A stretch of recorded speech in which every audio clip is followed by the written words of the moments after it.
Welcome to Answers Unleashed, a talk show to help you reshape your brain with science and faith so you find the answers in front of you.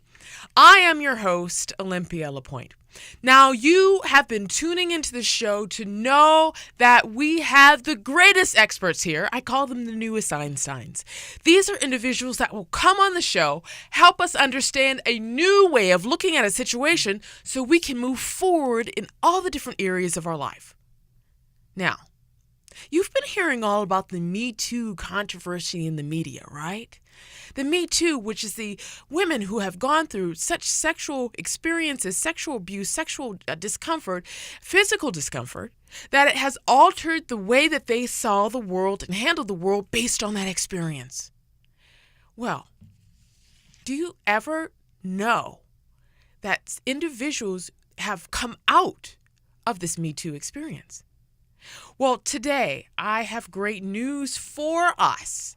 We have a person here on the show that's going to help us understand how to overcome any type of adversity when it comes to any type of difficult early upbringing so we can thrive and move forward. So today's show is From Me Too to We Thrive. Now, how does a person who has experienced Me Too sexual abuse and trauma and foster care experiences thrive into becoming a leader and a change maker? The founder of the Metamorphosis Experience.org and author of the Metamorphosis Experience, Alicia Cass, founded Metamorphosis Me. Now, what this is a service for women, girls, and youth in South Los Angeles and the Pasadena area of California who have been exposed to or who has been at risk to violence-related trauma stemming from gangs, sexual abuse, physical abuse, domestic abuse. Just like the butterfly touches the petals of flowers and branches of trees and the rocks in the stream, Alicia Cass organization partners with individuals and organizations to transform lives, not one, not just some, many lives. Now, what I want you to do is I want you to join me as we talk to Alicia Cass. And in this episode, we're going to understand this revolutionary effect of how to change the brain from the Me Too experience to the We Thrive experience and changing that destructive path into a thriving one. Now, Alicia Cass, audience, please welcome Alicia Cass to the show. Thank you for being on our show. Thank you for having me. Thank you. Thank you so much for being on the show. Now, let me tell the audience a little bit about your background. And the audience, if you will listen a little bit about her background, your background is so amazing. And the reason why I have you on this show is because you have such a tremendous story. And that story is inspiring people to change the direction of their lives because you had to change the direction of your life. Yes. Now, can we hear? Okay, great. At the innocent age of 4, you found your mother's lifeless body in a small dwelling. And at 4.5, your life turned upside down. You were physically and sexually abused. And then the death of your mother and the innocence that was lost triggered you to go into a system. It was a foster care system and a self-destructive system, too. And this foster care that you were in there for a little bit, but that wasn't your home.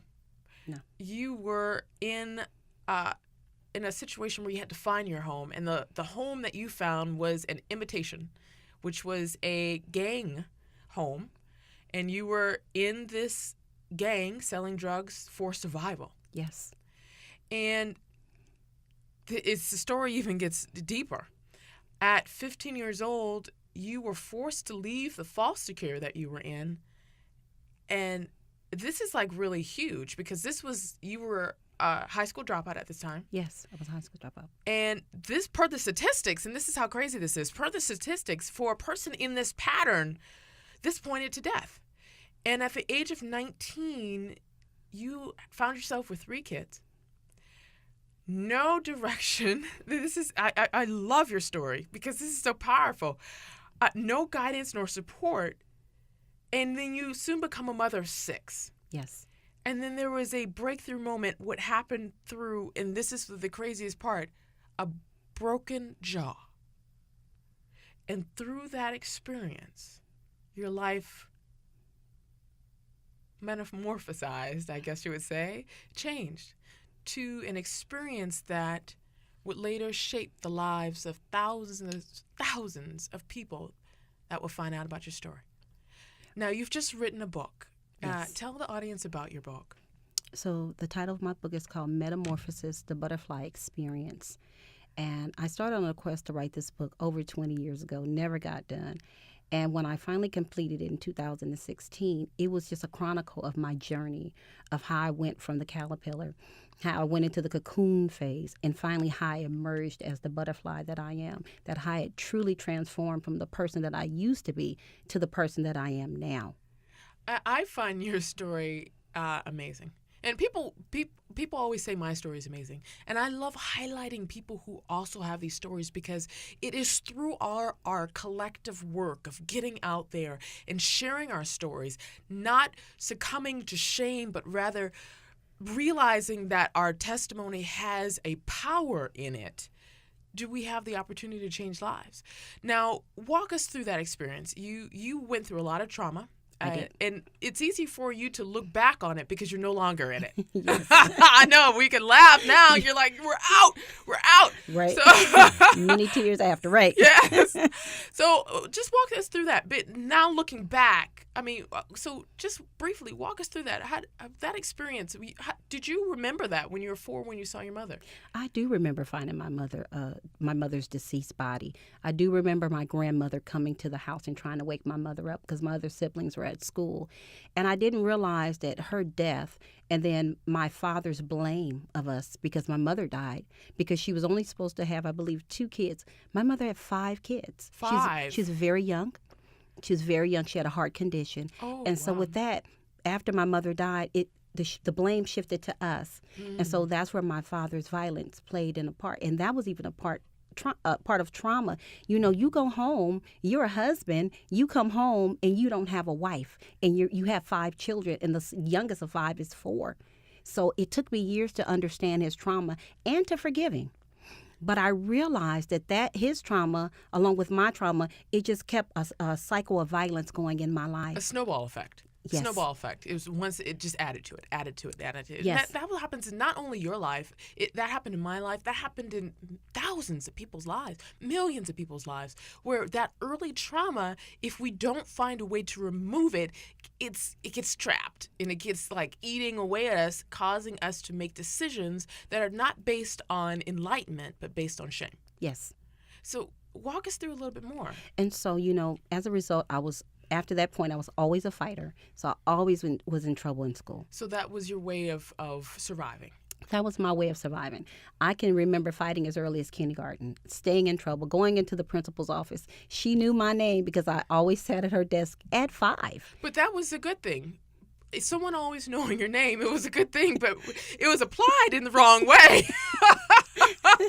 Yes.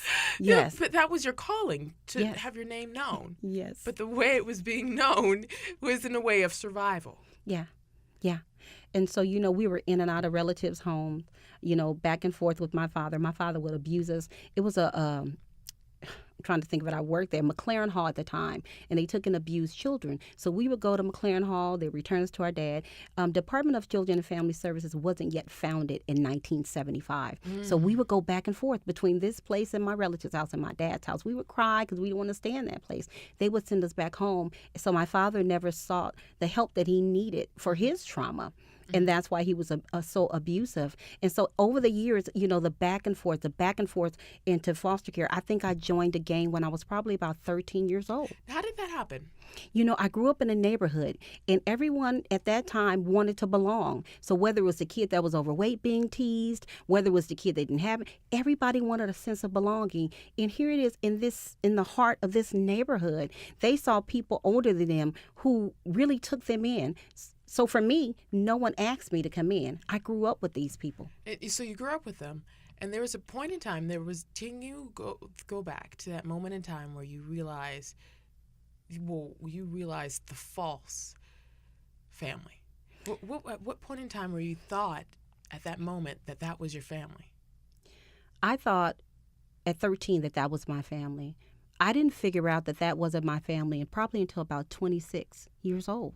Because and people don't know this, and I want to really break this down for people, because I grew up in South Central Los Angeles, and I know about the gangs. And if you watch the TED Talk, Reprogramming Your Brain to Overcome Fear, that I did, you know that my face was sliced open by a gang member in a classroom. So it was something that was very traumatic for me, and people don't know about gangs. What gangs do, it is a structured system. It's nothing. It's nothing like you think. It's not chaotic in any way, shape, or form. It is a structured system where they recruit young people at the earliest ages to carry through business transactions that are illegal. Yes. And people don't understand the type of gangs that exist in these neighborhoods. So they're mafias it's an urban mafia. That's what it is. And there's so many kids that are in these situations that do not have a home, that do not have someone, that is looking to just belong. And it's these institutions are like predators. And don't be fooled. The gangs are very well structured. If they were to do this on a legal standpoint, they would be the greatest corporations on the face of the planet. They would be running all the different type of infrastructures that we need. If it was actually a legal standpoint, these gangs would be top-notch in business. Yes. Top-notch in business. So this, if I could share with our audience, this institution that you were in, it was training your brain to think a certain way that wasn't true. Yes.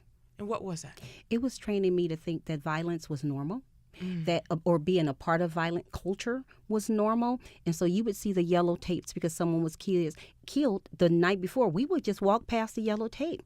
That's traumatic for children to walk to school and they have to walk past yellow tape, which was an indicator someone was murdered the night before. Or you see the candlelight vigils when someone was murdered, they put the teddy bear. We would just walk through as if nothing was wrong. So violence became the norm, which was not normal. So it was training us. This is how you survive in a violent situation. And I thought that was normal. Now, this is no different than war victims and people within war. And it is the same as if you were to talk to someone that would be in Serbia on a war. It's someone that's gone through Vietnam. It is a person that's gone through World War I, World War II, people that have been in Iraq. It is the same type of mental anguish. Yes. That people go through. Yes.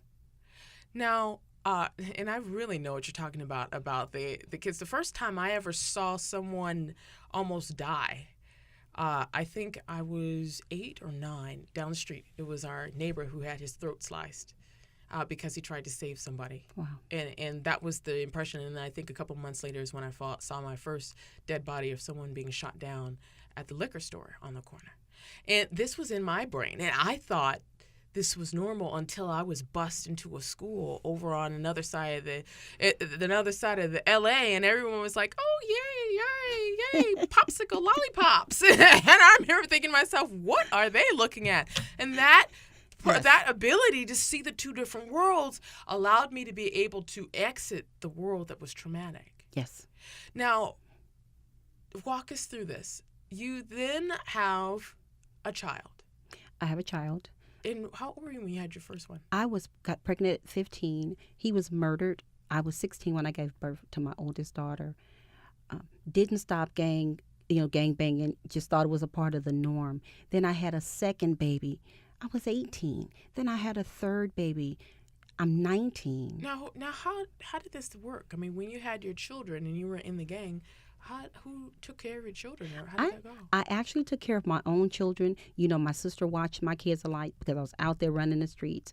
I still had not mended the relationship with my father. So I didn't really move back in his house after I got kicked out of my last foster home. I hit the streets. So you still didn't have a home? I still didn't have a home. I still didn't have a home. So whether it was motels or couch searching or, different friends' house, or sometimes I slept outside because that's what we did. And a lot of the gang members, they were homeless. They came out of foster care. They were abused. They saw the trauma. So that was a commonality also that bonded us, the trauma of having no home. So that's what made us decided we were going to be family. The statistics is that, did you know that 75% or more of the people in incarceration come from foster care? Yes. And that, if you don't know this is something that's huge, because this is an epidemic that's happening because people who do not know or do not experience a home, or people who are loving and supportive of them, are recruited into these organizations which are illegal, which do illegal things, I should say. So you have now your third child, yes. And then you enter a relationship with a man who is abusive, who continues the abuse that you knew when you were a child, because that's the only way that love that you knew. Yeah. And the funny thing about that, I had a friend that was in a domestic violence relationship, and I was like, why are you there? You should get out.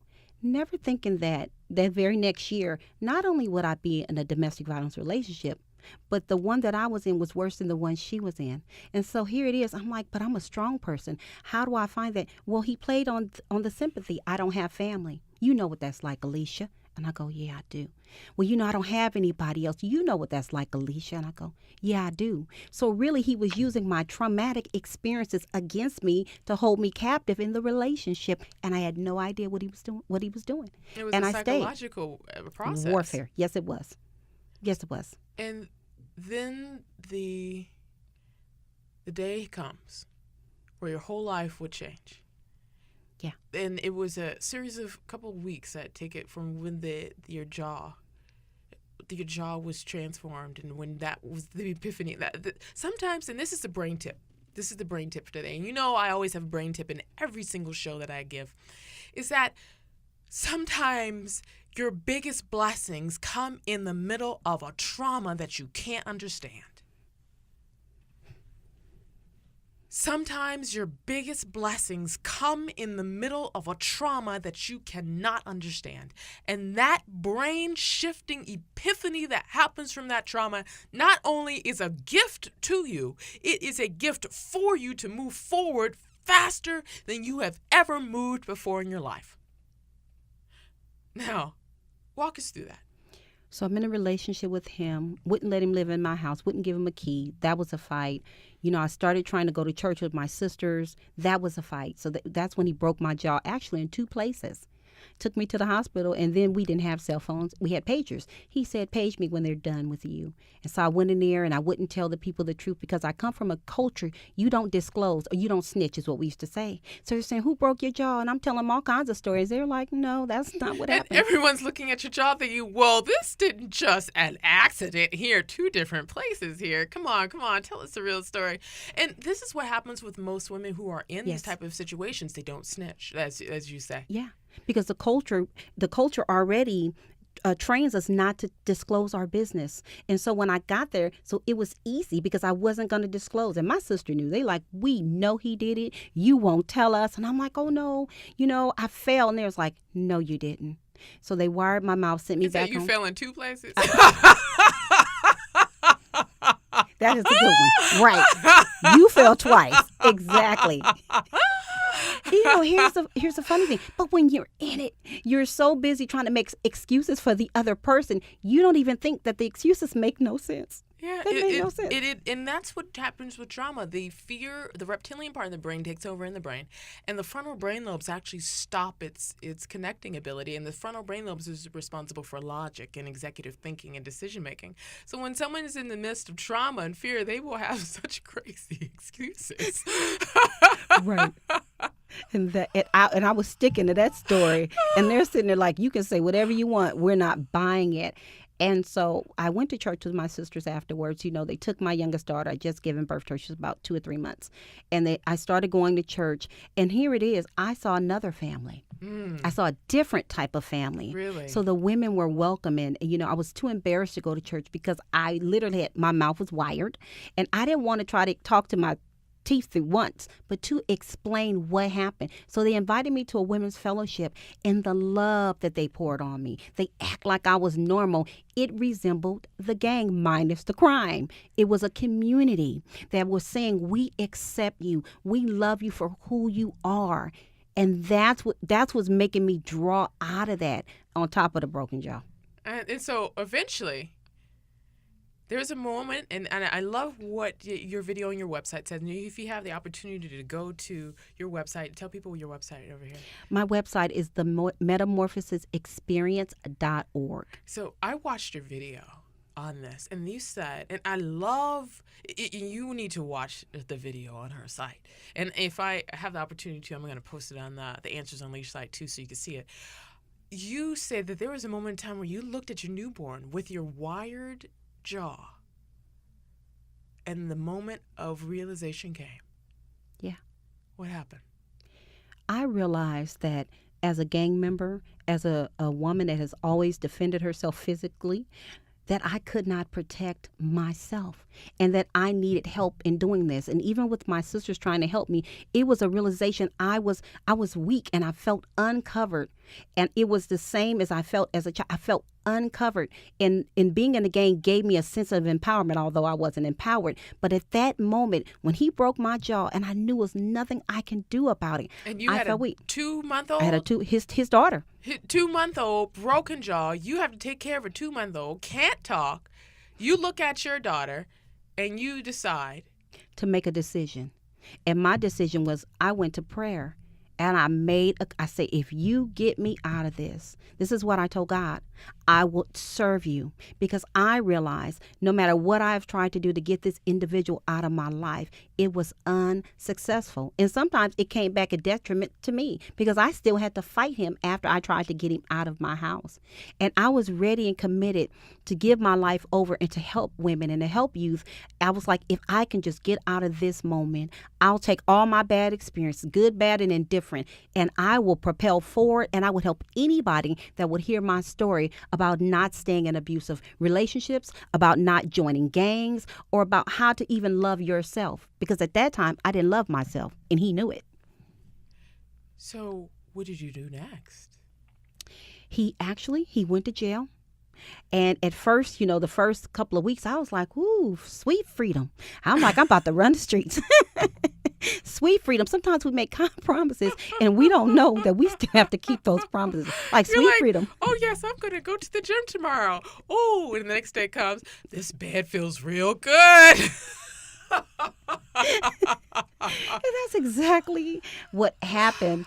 And so it was then that I realized that I was pregnant again by him.